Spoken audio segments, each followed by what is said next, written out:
How the far, humans, and don't forget to open your rewards that you get for playing this game. Now, it is a crate, but it is free, so that's great. And depending on how long you've been playing this game, you will get gold, free XP, and a avatar that isn't as good as the 5-year avatar, but it's still there. And now, let's have a look. Obviously, for each year, you get 100 gold more. So, in this case, I will get 900 gold. And if you have 4 years of gameplay, you will get 400 gold.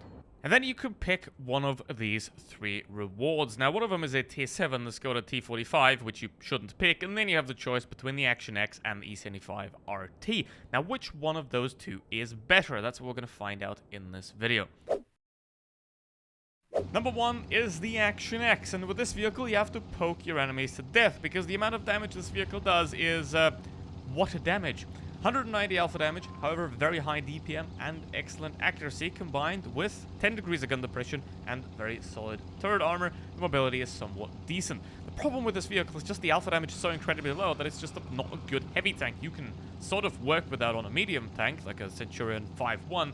The problem is, if you are then faced with any form of Soviet heavy tank that does 400 alpha damage, you need to now shoot 3 times to have a meaningful advantage on them, which is not really great. Because if you only shoot twice, then you do less than 400 still. And now, what we have to do is somewhat attempt to get a advantage here, because we have the map control and we're gonna make use of it.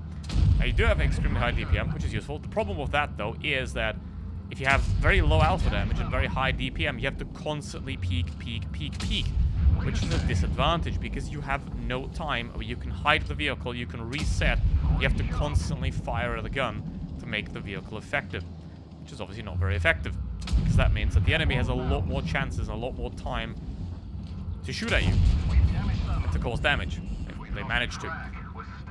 Let's check the Chimera, which is one of the advantages, however, of low alpha damage, high DPM, is that you can get tracks knocked off and keep them off for quite a long time. The problem again, though, with that is, because everything that has an advantage often has a downside, is that your module damage is extremely low. So actually taking off the tracks is already pretty difficult, because you often need 2, sometimes 3 shots to even achieve the track being blown off completely.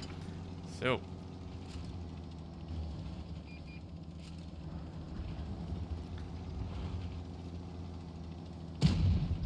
alright, let's go for the SMV here, and I do have not great HE again, because obviously it's a very low caliber gun, so the HE rounds aren't really any good either.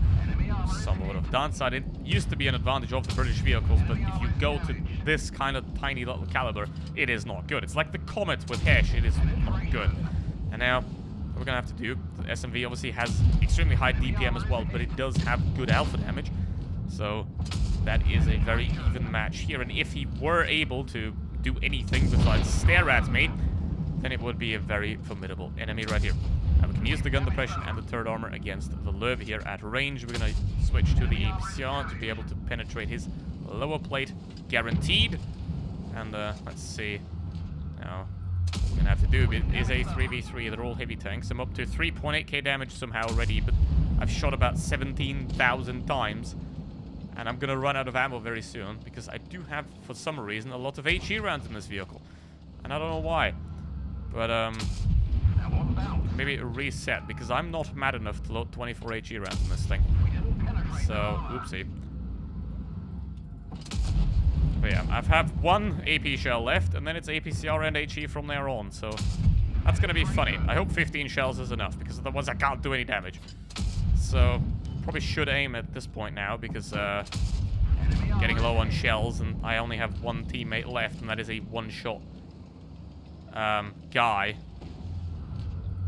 And that is not going to be good. I mean, I can use the HE to get to 53.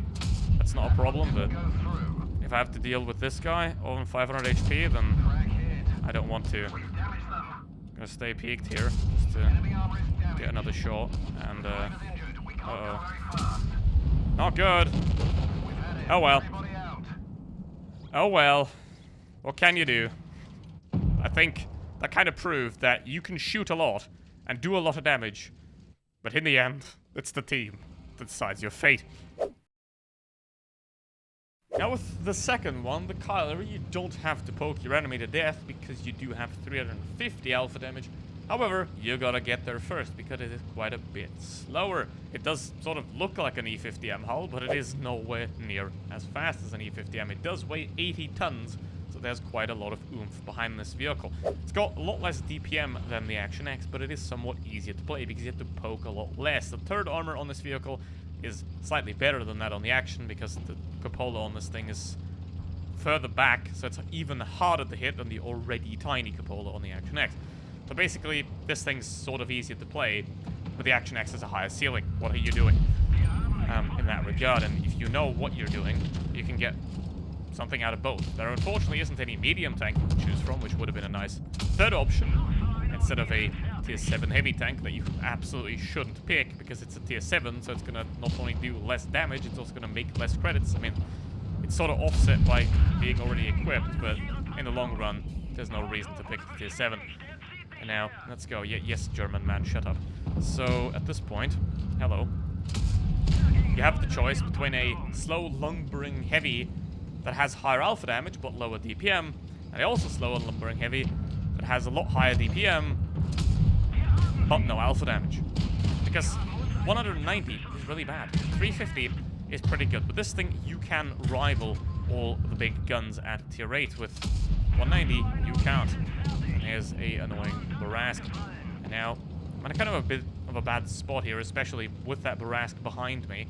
So my main goal, since the Kyler is ignoring me at this point, is take the Super Hellcat out of the equation. Because I also don't have a commander right now, so it is going to be a bit bad on my loading time. But now, it should be pretty straightforward and simple, and there is the Barask. See, that's the problem. But I am now out of there. Now it's only 2 left alive. I'm on 200 HP. Am I going to play it safe? Of course not, because that's not fun.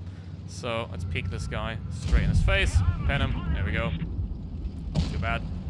You know, we have the Barask with no commander, so we can aim at him. But that doesn't really matter because I'm going to kill him anyway. Let's go.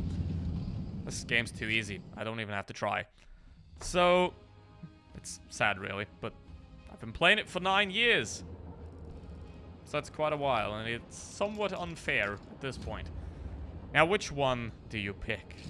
Again, they're both not perfect options, but the more experienced you are, the more the Action X makes sense. If you're okay with a tiny little pokey gun, then the Action X is your choice. Otherwise, the Kyler is the better pick. Thank you very much for watching, and see you in the next one. Goodbye.